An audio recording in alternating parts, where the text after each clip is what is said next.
Greetings and welcome to another Kill Team video review, where today I'm going over the brand new Brood Brother Kill Team, which can be found in Kill Team Termination.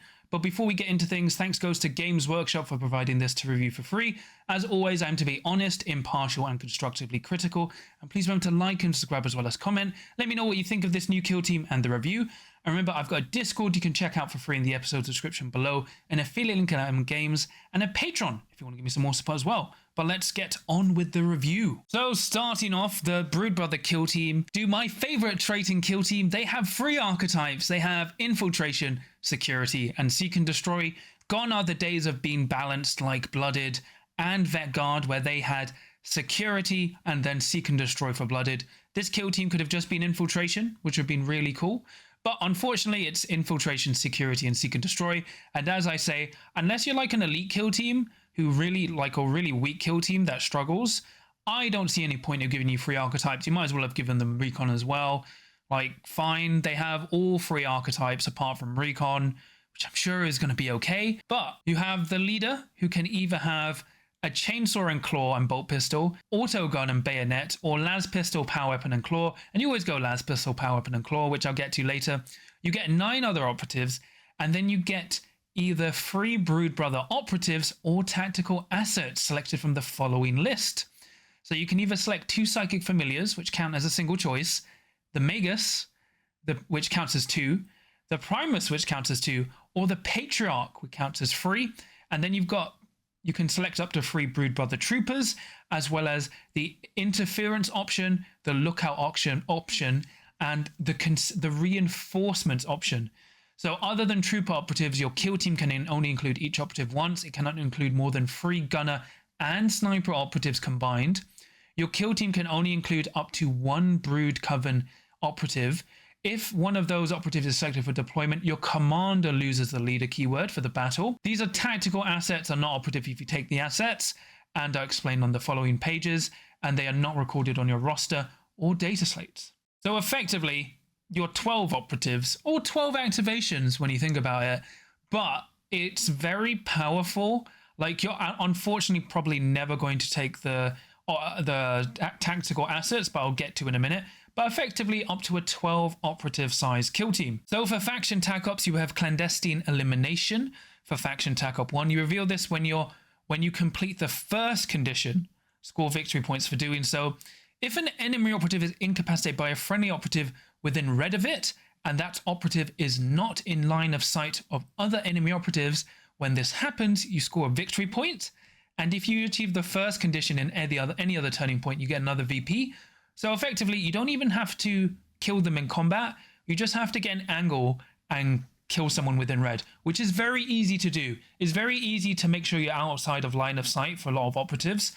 So this is a very easy Tac Op if you're good with positional skills, and you can keep it secret until you need to score it, which is crazy. Then you have Militant Leadership for faction Tac Op 2. You reveal this when an enemy operative loses a wound as a result of your leader operative.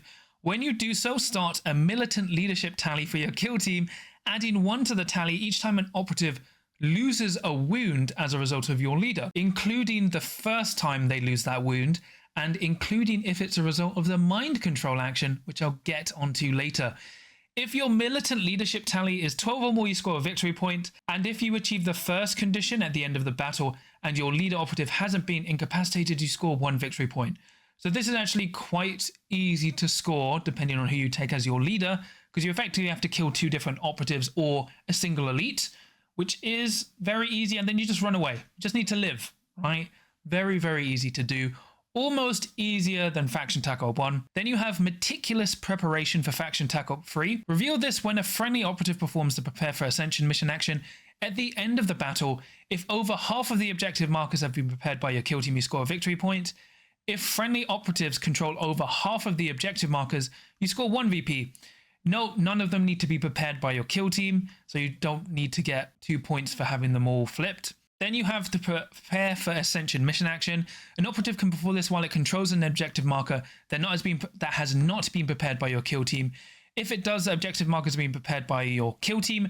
An operative cannot perform this mission action while within engagement range of an enemy operative. So this is already the worst faction Tac Op, just because you need to control 4 objectives, and you also need to spend an action point to prepare them for Ascension. So it's a nice thematic Tac Op, but either select Faction Tac Op 1 or 2. Probably 2, but 1 is very easy as well. Then we get to your tactical assets and abilities. So tactical assets, you have Interference. So you select one enemy operative within red of a kill zone edge, excluding your opponent's kill zone edge, and roll 1d6.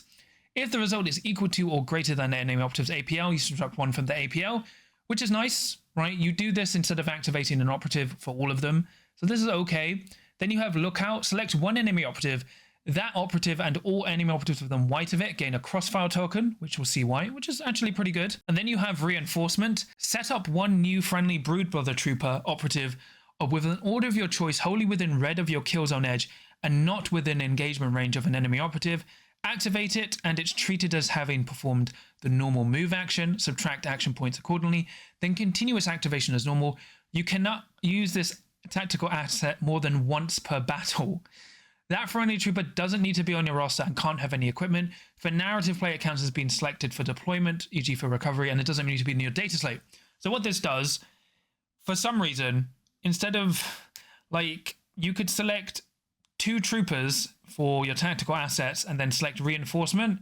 So if one dies or one doesn't die, first activation, you could just bring on a 13th operative or recycle one that dies. It's okay, but I wouldn't take any of these personally. Then you have your main ability, which is Crossfire. So each time a friendly operative fights in combat as the active operative or makes a shooting attack, if the enemy operative isn't incapacitated, that enemy operative gains one of your Crossfire tokens. Each time a friendly operative fights in combat or makes a shooting attack in the roll attack dice step of the combat or shooting attack, you can spend any number of Crossfire tokens on the enemy that the enemy has. For each one you do, you can reroll one of your dice and then remove the spent Crossfire tokens. So you can't gain them when you fight, but it's for the rest of your kill team, and it's better than the the Wormblade one because it triggers for melee as well, and they don't disappear until you've used them. So for some reason, if someone had 4 Crossfire tokens, they don't go away at the end of the turning point. They just stay there forever. So it's very powerful, especially when you see the upcoming ploys and abilities. So for strategic ploys, you have Pervasive.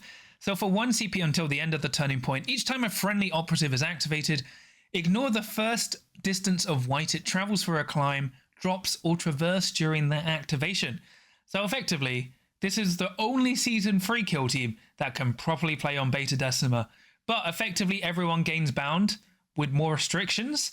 But this is crazy good, because your entire kill team now just traverses for free, climbs up for 1 less, like they've built-in climbing gear. So very, very powerful. Then you have Uprising for 1 command point. Until the end of the turning point, the first time each friendly operative performs either the fight or shoot action for each of its activations, if its order was changed from conceal to engage at the start of that activation, the target gains a Crossfire token as soon as it's selected instead of after the action. This has no effect if the friendly operative was activated within engagement range of an enemy operative, so you don't just get them for free, like if you're in engagement range. But this is crazy because it allows you to put 2 Crossfire tokens on a single operative. Of course, you could use the one you've just activated with and then leave the operative with another. But personally, if I was going into like an elite, unless I rolled hot, I would leave them with 2 Crossfire tokens, but it's very powerful because it allows you to easily apply effectively. Every operative can apply 2 Crossfire tokens when they're activated. So it only really triggers turning point 2 and then 4, but still very powerful. And then you have Embedded for 1 CP until the end of the turning point. Each time a shooting attack is made against a friendly operative that's in cover provided by heavy terrain, in the roll defense dice step of that shooting attack, before rolling your defense dice, 1 additional dice can be retained as a result of a normal save for cover. It's okay, but very situational. Probably never use it. Then we've got Overcharged las guns for 1 CP. Until the end of the turning point, each time a las weapon is selected for a friendly operative to shoot with, you can choose to overcharge it. If you do so, it gains AP 1 and hot. And a las weapon includes any weapon that has las in its name, e.g. las gun or las pistol. It's okay, but you will never use this as well. So once again, you have very 2 powerful ploys. So probably turning point 1 until you'll play Pervasive, and then turning point 2, you'll spend Uprising, which actually makes you more command point efficient. Then for tactical ploys, you have Ruthless Coordination. For 1 CP, use this when determining if an enemy operative is in a friendly operative's line of sight. Determine visibility as normal, but you can instead determine cover and obscuring from another friendly Brood Brother operative that both aforementioned operatives are visible to, but isn't within engagement range of an enemy operative.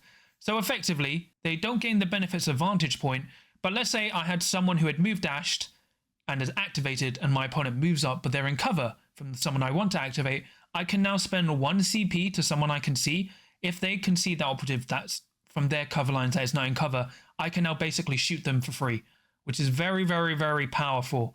So this is crazy, right? You still need to be visible, but as I said, you can block cover and obscuring from angles, which is very powerful. Then you have unquestioning loyalty for 1 CP, which is just get down, Mr. President. So when someone shoots at your leader or any of your leader keyword operatives, you select a friendly operative within white that is a Brood Guard operative, and they basically get the shooting attack instead, unless they have blast or shooting or attacks within a specific point. So pretty good, you know, punishes shooting teams, so very good there. You have idolization for 1 CP. Use this after rolling attack dice for a friendly operative, excluding a leader. If a friendly operative leader or other icon ward is within red of that friendly operative, you can retain one of your failed hits as a normal hit instead, or one of your normal hits as a crit instead. So very powerful, especially if you're overcharging, let's say, a plasma gun. Then you have Insidious for 1 CP. Use this after an activation. Before the next activation, you can perform a free dash action with one of your friendly Brood Brother operatives. So long as it starts and ends that activation, it's not within line of sight of enemy operatives. So effectively, as long as you can stay in cover, you can dash someone up for free for a CP after an enemy activates, and then you can charge them, which is very powerful on your quite potent melee operatives. So, starting off with operatives, everyone has 7 wounds, but your leader has 8, 2 APL and a 5-up save, and your leader basically will always go with the power weapon and claw, because the power weapon and claw is 4 attacks, hitting on freeze, 4-6, lethal 5-up balanced, whereas the chainsword and claw is just 4-5 balanced and rending. So just go with the power weapon. You lose the bolt pistol, but you have the lance pistol instead. It has the ability coordinate. So once in each strategic phase, when it's your turn to use a strategic ploy or pass, you can use this ability instead. If you do, select one enemy operative visible to this operative to gain a crossfire token. So just pick someone you can see and stack even more crossfire tokens, which is why this leader should always be hanging back. Very, very powerful. Then you have your agitator, who's great for, you know, motivating your paints.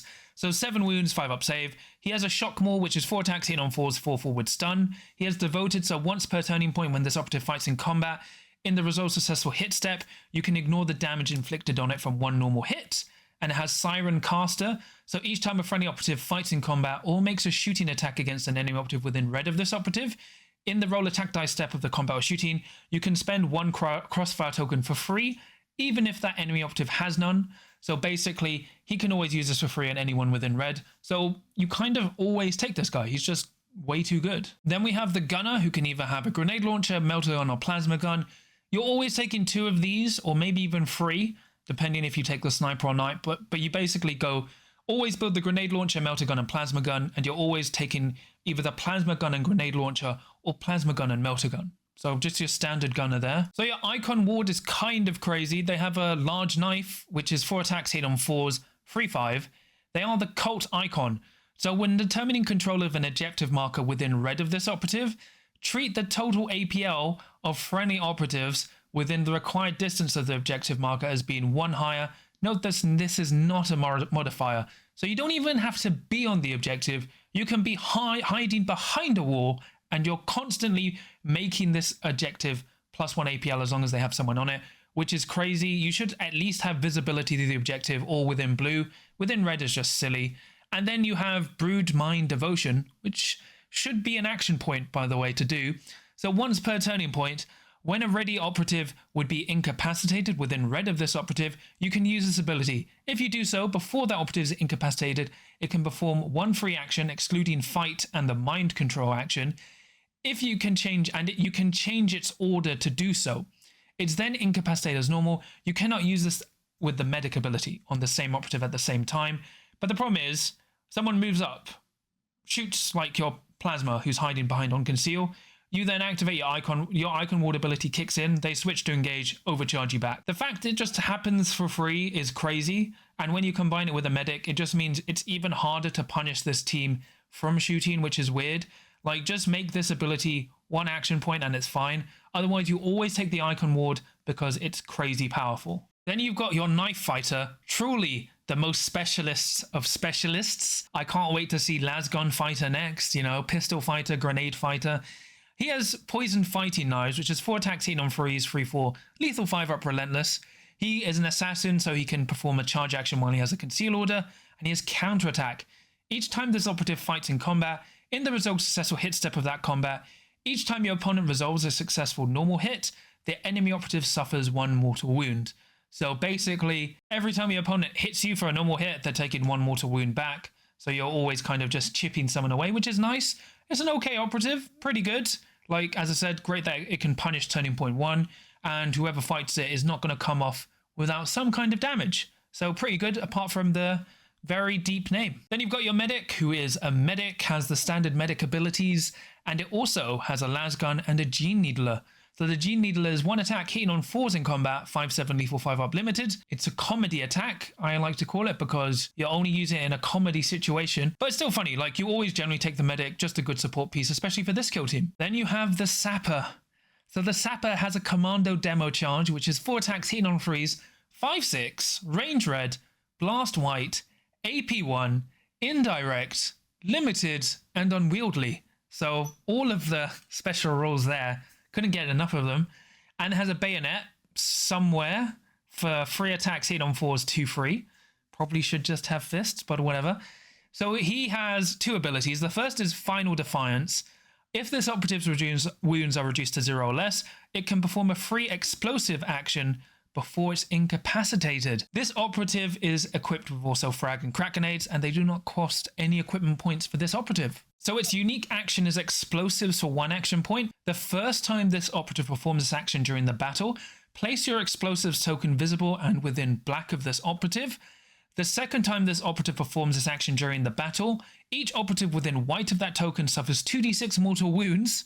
This operative can only perform this action twice and cannot perform it while within engagement range of an enemy operative. I would advise you to completely ignore explosives. You will only be able to set up explosive against elite opponents or opponents who are not paying attention to the game, because basically you can't set it off in 2 turning points. So even if you do the explosive action and then die that same turning point, you then can't blow it up.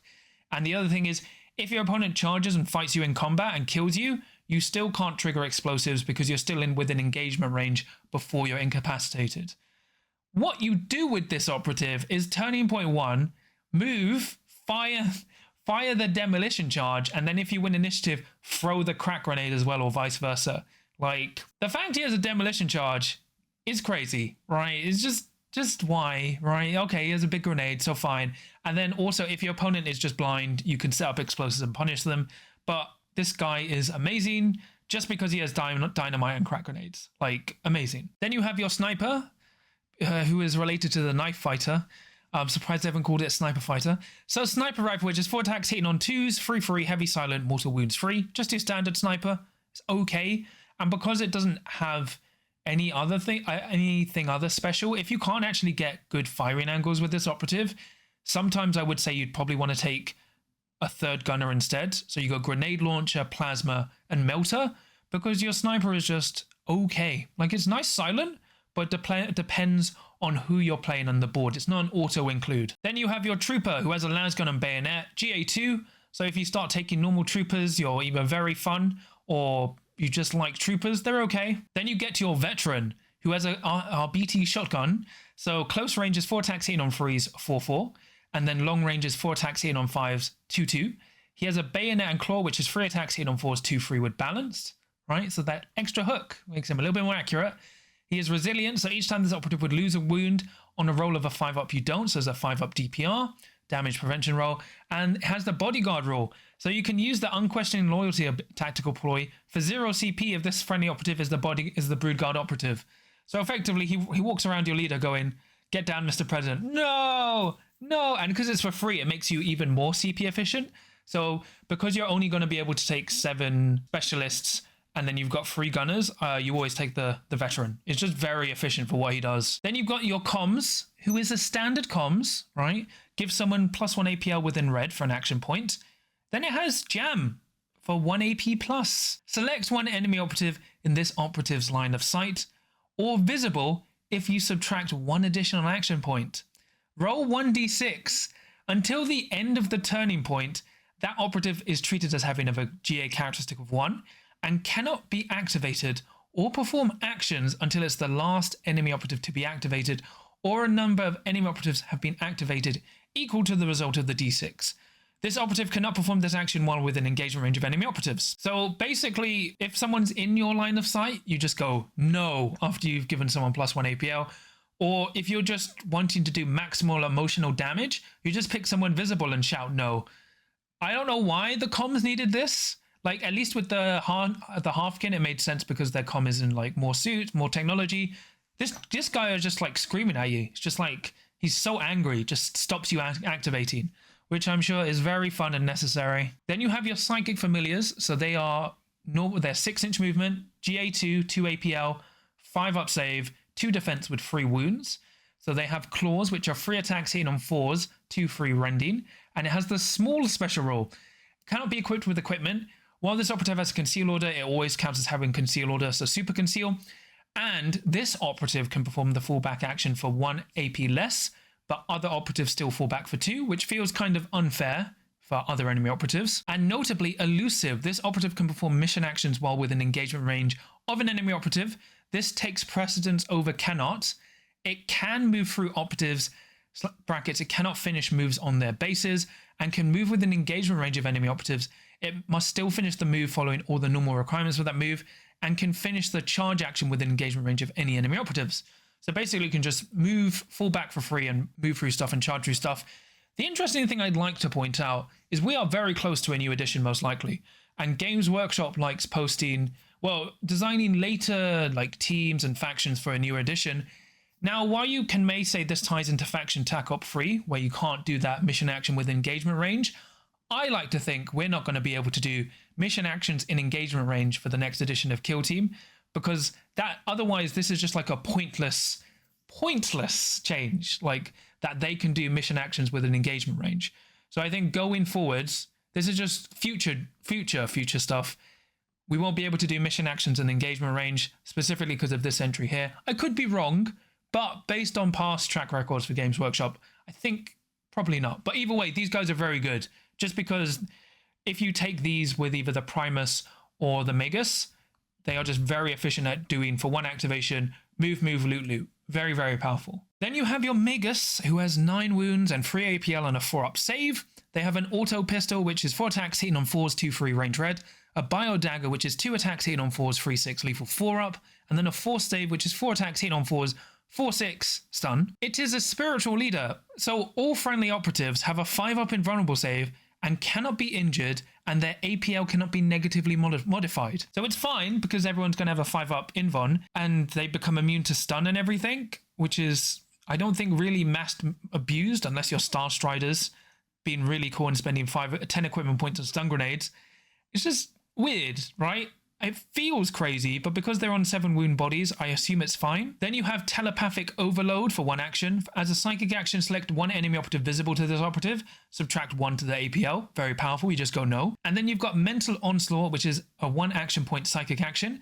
Select 1 enemy operative within their line of sight. They suffer 2 mortal wounds, or 4 mortal wounds if they're within red of this operative. Then roll 1d6. If the result is greater than the operative's APL, it suffers another 2 mortal wounds, or 4 if it's within red. Keep rolling a d6 in this manner until you roll equal to or less than the enemy operative's APL, or has suffered 8 mortal wounds during this action. This operative cannot perform this while within engagement range. So he just has a very annoying, powerful psychic scream that, if it targets anyone with 6 wounds, is effectively dead, and is very good at just picking stuff off. Even though the Magos is quite good, I would probably never take it.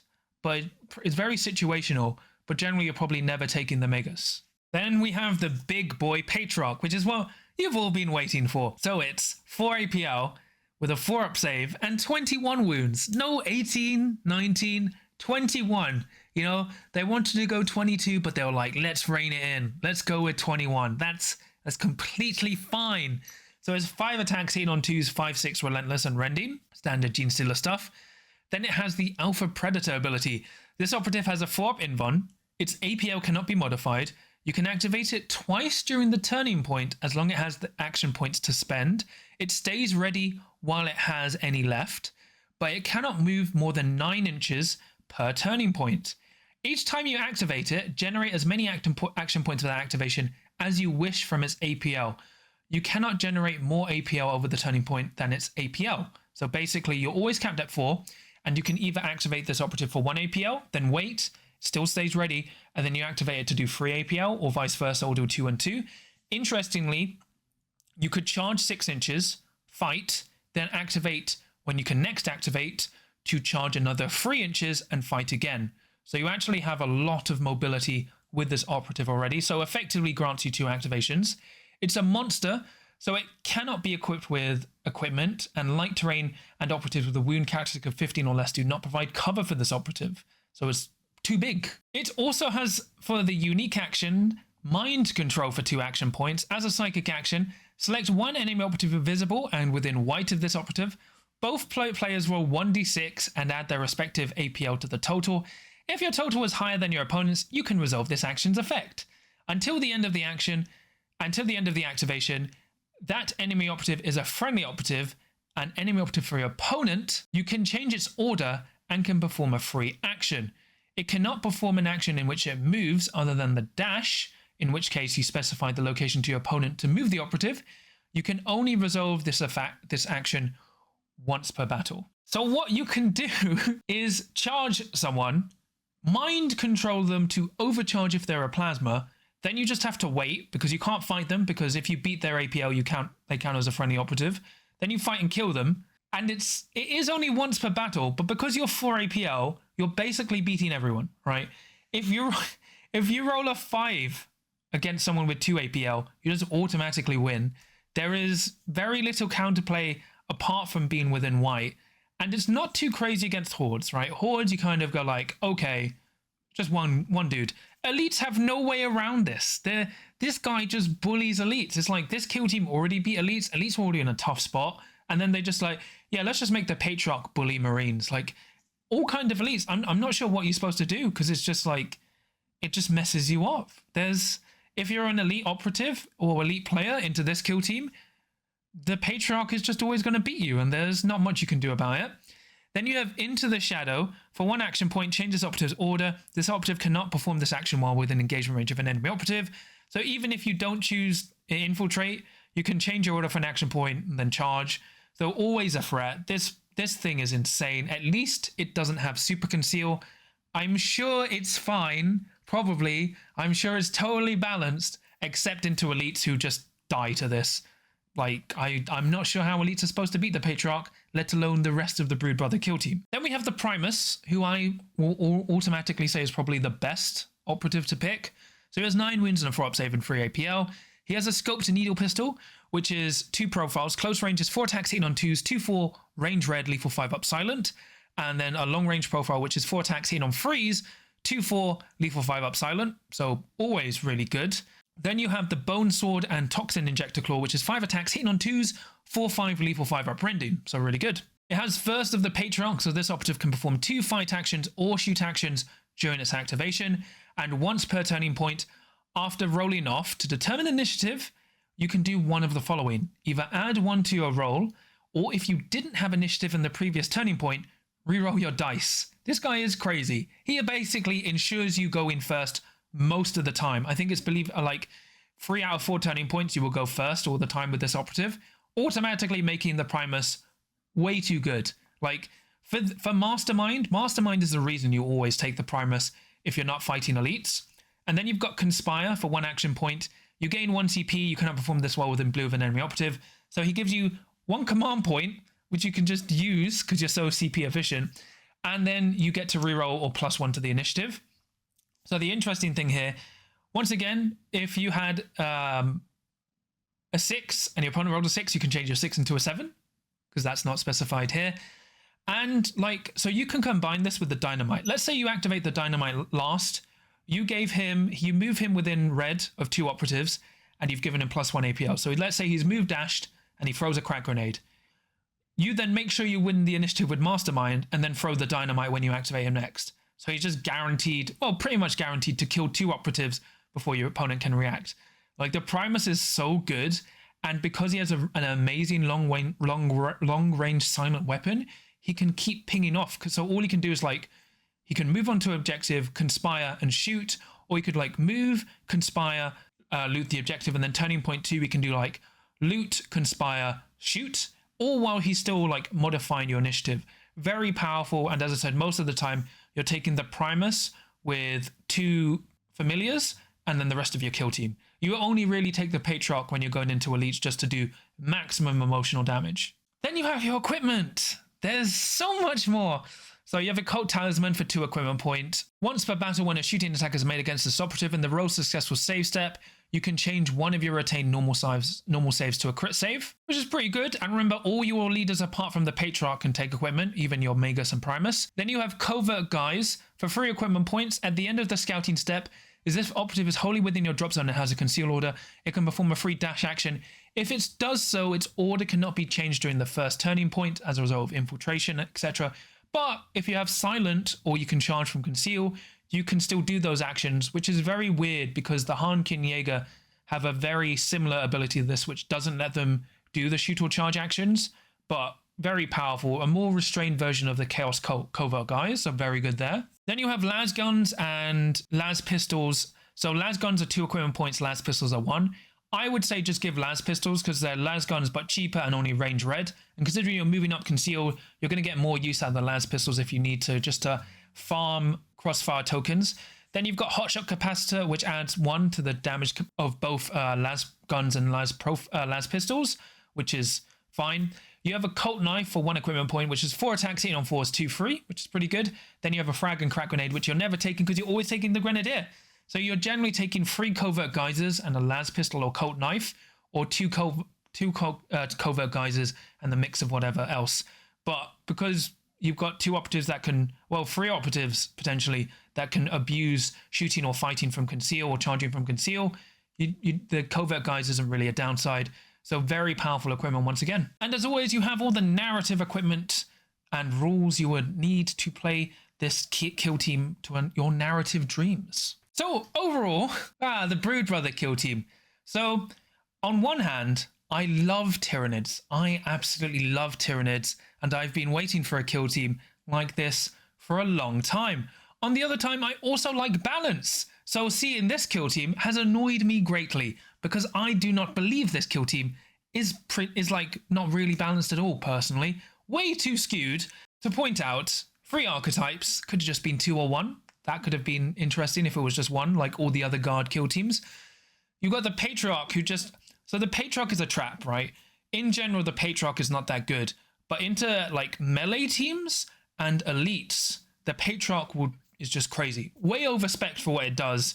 And it's like the mind control is just too powerful. It is once per game, and you can only do it while within white, but it just messes up elites and shuts down elites the most. It's bad for melee. Like melee teams don't like the Patriarch as well, but it's more damaging for melee teams. Then you have the Super Grenadier, like the Primus, who just basically can combo with stuff like the Grenadier to ensure you always basically get 2 activations before the opponent by going last and then winning initiative or going first. Like you have easy faction Tac Ops, just very powerful abilities. And like people may say they're offset by hitting on 4s, but the crossfire ability is so easy to set up and proc that even if you're just sacrificing 1 operative, for 1 CP, you know, you're switching from conceal to engage, nominating them, giving them a crossfire token, then you're charging and fighting or shooting them, giving them another crossfire token. If your leader can see them, they're getting a 3rd crossfire token, and then you throw your grenade, right? And you can still allocate crossfire tokens turning point 1. At least it's just so powerful, right? Hitting on 4s is bad, but when you've got innate rerolls, it offsets that because reroll 1s help vet guard a lot. Crossfire tokens are even better because they don't disappear. So it's a very good kill team. Like I would say minimum A tier, probably S tier. This kill team is incredibly powerful, quite easy to proxy to an extent or kit bash because you just build it from the Cadians because there's an upgrade sprue. Unfortunately, if you want a full roster, you will need a second box of Cadians because that's what I did to build my full roster. But my gosh, like generally, as I said, you're going to go with 3 gunners, 7 specialists. Then you're taking, if it's not an elite or melee team, you're taking the Primus and 2 familiars, or you're taking the Patriarch. That's what you're doing every game. And you know, you can go seek and destroy, bully the opponent. You've got infiltration, which is a kill team plays quite well, and even security. So you can kind of offset with all this threat. As I said, you are technically fragile with 7 wounds and a 5-up save. Like the funny thing is, you can get down Mr. President on the Genestealer. So you can just have the bodyguard move around and like just go like, no, Mr. Genestealer, no, Mr. Patriarch, I'll save you. It's like, no, daddy. It's like fine, okay, whatever. It's okay. Sure, that makes sense. And as I said, I love this kill team. I've built a full roster. I'm probably going to use it because, especially if we've got a new edition coming up soon, this kill team won't get nerfed. We've got time to use this until the new edition comes, even if it's 6 months away. Like this kill team won't get nerfed. So it's fine. I recommend everyone using it because it's so good. Now, obviously, it's still not super easy to play and you can get like overwhelmed and stuff. But you're always going to have 12 activations. It's just so powerful. So many tricks. Like, as I said, especially if you take the medic and the icon ward, you effectively, if your opponent is trying to kill you via shooting, the medic will stop 1, and then the icon is going to punish you because if you try and move up to get within 2 to shoot someone, they switch back to engage and overcharge you, which, especially if they have paid for the strategic ploy, they also put another crossfire token on you. So they put 2 crossfire tokens on you and then die. So it's like, it's not even a worthy trade. It's crazy. Like I appreciate like we're getting into lots of thematicness for kill teams, but we've gone too far. I think we're reaching 40k 7th edition levels of power where we're focusing more on the narrative of what a kill team should be and represent over like gameplay balance. Now there should be a balance and we achieved it for most of kill team, but it seems recently with kill teams they've been focusing more on the narrative than we have with gameplay balance. This is my rant, and I could be wrong. I could be completely wrong. I'm very worried I'm not. I would love to be wrong. I would love this kill team to come out and everyone be trash with it, like not doing well, just losing all his games. But I don't really think this kill team has many or if all bad matchups apart from maybe Pathfinders. Maybe Blooded, but I think Blooded, you probably would take the Patriarch in that matchup or you just pepper it. Like, I think, no, you still probably go the Primus. So it's really fun, like, and I do like the Cadian models. It looks great, like really nice. I think it's a nice update for the range. The power is just in my mind. Just get that big daddy Genestealer looming over everyone. Just go in. I'm the only Tyrannid you need. Anyway, play this kill team, please. But that's pretty much it from me today. Please remember to like and subscribe as well as comment. Let me know what you thought of this kill team. Do you agree with me? What do you think of this kill team? Let me know in the episode description below. Well, down in the comments below. And remember, in the episode description below, I've got a Discord you can check out for free, an affiliate link at Element Games, and a Patreon if you want to give me some more support. And I'll quickly shout out my patrons. So for my adepts of the crit, I have Willax, Tom, Super Cow, Sam, Nick, Mercenary Q, Kenzie, John, Thomas, Graham, Freeman, David, Dave Meets World, Dad of Goldens, and for my veterans of the crit, I have Sam. Just thank you so much for your support. It really means a lot to me and helps support the channel. But yeah, this is my second review. I'll have a Termination review in general, article version, and I have a review of the Harnkin Jaegers if you want to check out. But this was long because there's so much to cover because this kill team is quite in depth. But my gosh, it's so powerful, crazy. I'm genuinely worried about the future of kill team. Like Salvation, I was like, yeah, this is good.